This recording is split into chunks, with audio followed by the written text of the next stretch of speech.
Salut les mecs. Alors aujourd'hui on va parler du jeu Shadow of the Colossus, et plus particulièrement de son audacieux protagoniste, j'ai nommé Wander.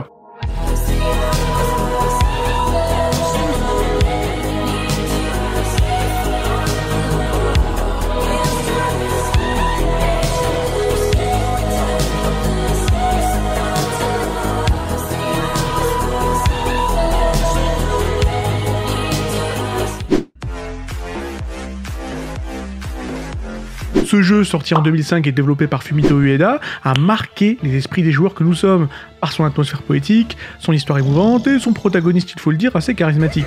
Et justement, puisqu'on parle du héros, le bien nommé Wander, laissez-moi vous avouer qu'il est la raison principale pour laquelle j'ai eu envie de vous faire cette vidéo. Et pour cause, ce qui rend Wander si fascinant, c'est sa transformation. D'un personnage principal vertueux classique, incarnant l'archétype du héros bienveillant et courageux, prêt à tout pour sauver sa bien-aimée, en un être complexe et parfois même controversé. C'est précisément cette évolution qui le rend éminemment intéressant et qui m'a poussé à me pencher sur son cas.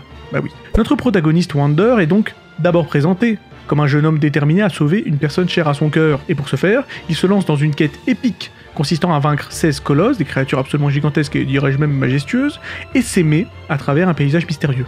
Cependant, au fur et à mesure que l'histoire progresse, nous commençons à voir des nuances plus sombres émerger chez Wander. Les actions qu'il entreprend pour atteindre son objectif soulèvent des questions morales complexes et remettent en question notre perception de ce qui est acceptable et de ce qui ne l'est pas. Wander devient ainsi un personnage ambivalent, dont les motivations et les choix deviennent de plus en plus ambigus, et pour ceux parmi vous qui sont des habitués de mes vidéos, vous savez que c'est justement ce genre de personnage qui me fait vibrer. Il est logique que je vous en parle.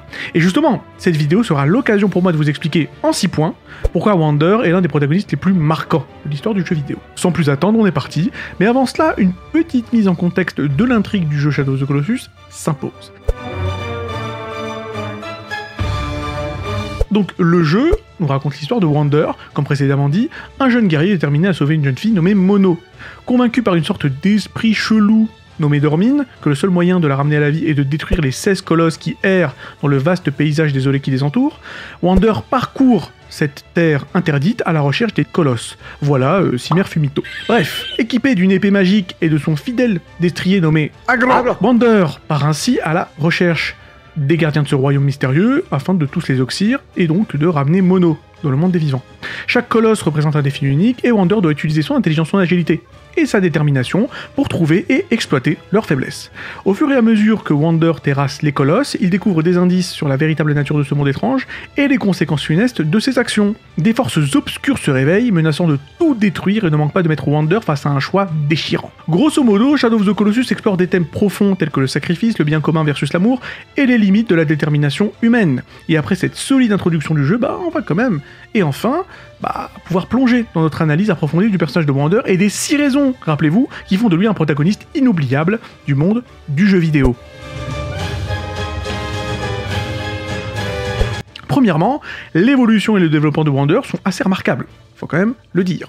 Au début du jeu, il se présente comme un héros déterminé, on en a un peu déjà parlé, prêt à tout pour sauver la vie de sa bien-aimée Mono, mais cependant, au fil de son voyage et de ses combats contre les colosses, Wander se laisse peu à peu submerger par son obsession. Sa quête pour ressusciter Mono le conduit à commettre des actes de plus en plus discutables, faisant de lui un personnage complexe, et on peut le dire, l'antagoniste de sa propre histoire. Car oui, au fur et à mesure que Wander abat les colosses, il succombe à un pouvoir sombre et mystérieux, alimenté par la fameuse entité dont on en a déjà parlé, Dormine. Cette transformation est symbolisée par des signes visuels tels que des ténèbres qui s'insinuent dans son corps, sa peau qui devient diaphane, couverte de veines noires, et même des cornes démoniaques lui poussant au front à la toute fin du jeu. La descente aux enfers de Wander, et la vilainie qui s'empare de lui de plus en plus, représentent une exploration fascinante de la dualité morale, des sacrifices et des conséquences de nos actions. Ces aspects contribuent à rendre l'histoire de Shadow of the Colossus mémorable, et sujette à de nombreuses analyses et discussions parmi les joueurs que nous sommes. Deuxièmement, la relation entre Wander et Mono. Mono, comme je l'ai déjà dit, est le moteur de la quête de Wander, représentant l'espoir et l'amour que notre héros, ou pas si héros que ça finalement, cherche à préserver. Leur lien émotionnel est puissant, ça c'est une évidence, et c'est cette connexion qui pousse Wander à affronter les colosses, même s'il doit payer un prix élevé pour cela. Et c'est là où ça devient intéressant, car Shadow of the Colossus fait partie de ces rares œuvres qui montrent le concept sacro-saint de l'amour comme quelque chose qui peut être négatif, justement.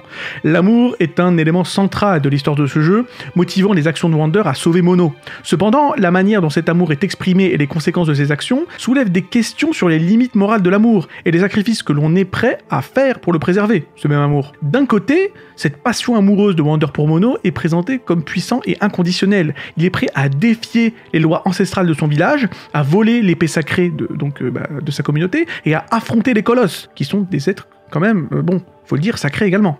Même au prix de sa propre intégrité et de la stabilité du monde. Cela peut être considéré comme une représentation positive de la force de l'amour et de la détermination d'un individu prêt à tout sacrifier pour protéger l'être aimé. Mais d'un autre côté, et c'est là où effectivement ça nous intéresse, les conséquences des actions de Wander soulèvent des questions sur les limites morales de l'amour. On en a déjà un peu parlé. Les colosses, bien qu'imposants et menaçants, sont présentés quand même comme des créatures pacifiques et soulèvent des dilemmes éthiques. Certains peuvent interpréter cela comme une mise en garde contre les excès et les conséquences néfastes de l'amour obsessionnel ou aveugle. Et j'en fais partie de ces gens qui pensent ça. Tout simplement. Et on continue.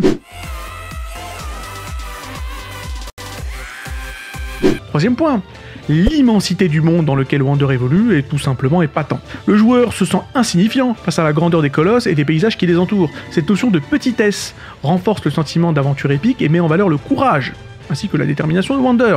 Et on notera que c'est également une des forces du jeu Ico, premier jeu de Fumito Ueda, dont Shadow of the Colossus est la préquelle. D'ailleurs, je l'explique de manière très précise dans ma vidéo sur Ico, où je déroule la théorie sur le lien entre ces deux jeux. D'ailleurs, je vous conseille de regarder cette vidéo juste après celle-ci, si c'est pas déjà fait.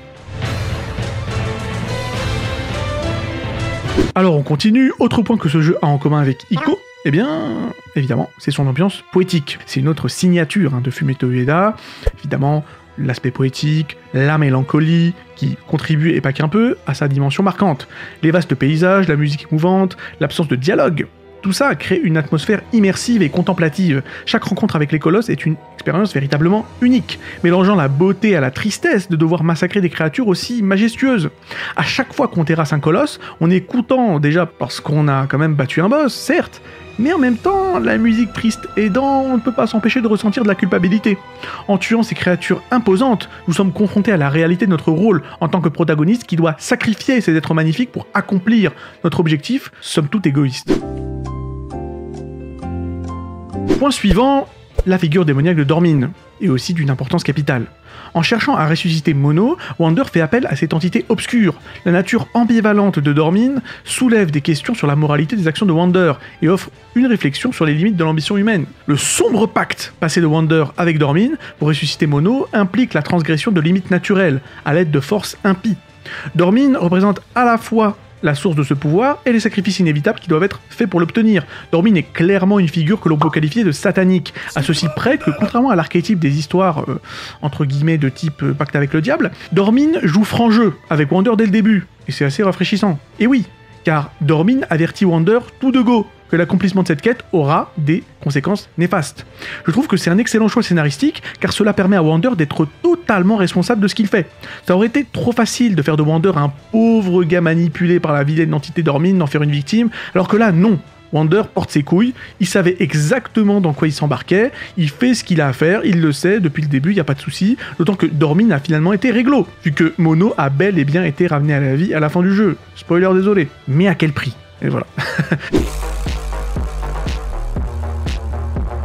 Et enfin, dernier point, eh bien, la présence du chaman Aemon à la toute fin du jeu, ainsi que l'importance accordée aux traditions, au respect des anciens, tout ça, apporte une nuance intéressante à Shadow of the Colossus. Et oui, car contrairement à de nombreux autres jeux japonais qui mettent l'accent sur la liberté et la destruction des croyances religieuses, eh bien, Shadow of the Colossus souligne, au contraire, l'importance de respecter les traditions, de respecter le sacré, offrant une perspective unique et riche en symbolisme. Il faut le dire, que ce soit Tales of Symphonia, Final Fantasy X, Final Fantasy XIII, Xenoblade Chronicles, ou même Nier Automata. Beaucoup trop de jeux japonais dépeignent les traditions comme étant oppressives et restrictives, source de conflits et de destruction. Bref, le boss de FF13 c'est carrément un vieux. Je veux dire, à ce niveau-là, y a plus rien à faire. Oh, je tiens vieux. En fait, ils se battent carrément contre le pape. Hein. Je veux dire, à partir d'un certain moment, il n'y a plus de mots. Hein. Square Enix, à un moment donné, il va falloir se détendre. Voilà. Ok, si tu veux, on peut se battre contre des vieux, mais de là à se battre contre le pape, non mais les mecs, je sais que vous avez un truc contre la religion, mais bon, je sais pas, levez le pied à un moment donné, quoi. Mais Comme dit précédemment, Shadow of the Colossus casse les codes et représente les traditions comme fournissant un cadre stable et prévisible à la société, ainsi qu'assurant une certaine continuité. Elles fournissent, donc ces traditions, des repères culturels, sociaux et familiaux, ainsi que des interdits favorisant la cohésion sociale, et qui permet également, il faut le dire, d'éviter qu'un petit con, s'appelant Wander, réveille une entité maléfique millénaire parce qu'il est incapable de faire le deuil de sa putain de gonzesse. Les gens meurent tous les jours et c'est comme ça que ça marche, et l'arrivée de Daemon à la fin du jeu nous fait un peu l'effet d'un électrochoc, entre guillemets. Mais qu'est-ce que je suis en train de foutre au juste? Et voilà, c'est super bien écrit. Encore une fois, Cimer Fumito. En conclusion, Wander est un personnage fascinant dont l'évolution, les relations et la dimension tragique en font un protagoniste mémorable. Shadow of the Colossus est un jeu qui explore des thèmes profonds, j'en ai déjà parlé, tout au long de la vidéo, et propose une expérience immersive qui continue de captiver les joueurs depuis sa sortie, dont j'espère vous faites maintenant partie. Bon, et ben écoutez, je suis assez content comme cette vidéo parce que ça me permet voilà, de continuer ma vidéo sur Ico, et voilà, et peut-être que je ferai une vidéo sur The Last Guardian. Bon, là pour l'instant c'est pas tout à fait prévu, mais écoutez, si c'est ce que vous voulez, si vous me le demandez, si vous me le réclamez, et ben écoutez, ça me fera plaisir de contenter le peuple. Y a pas de souci par rapport à ça. En tout cas, si la vidéo vous a plu, vous connaissez la musique, il me semble, likez-la, la vidéo s'il vous a plu, abonnez-vous pour encourager la chaîne, prenez soin de vous, et à la prochaine.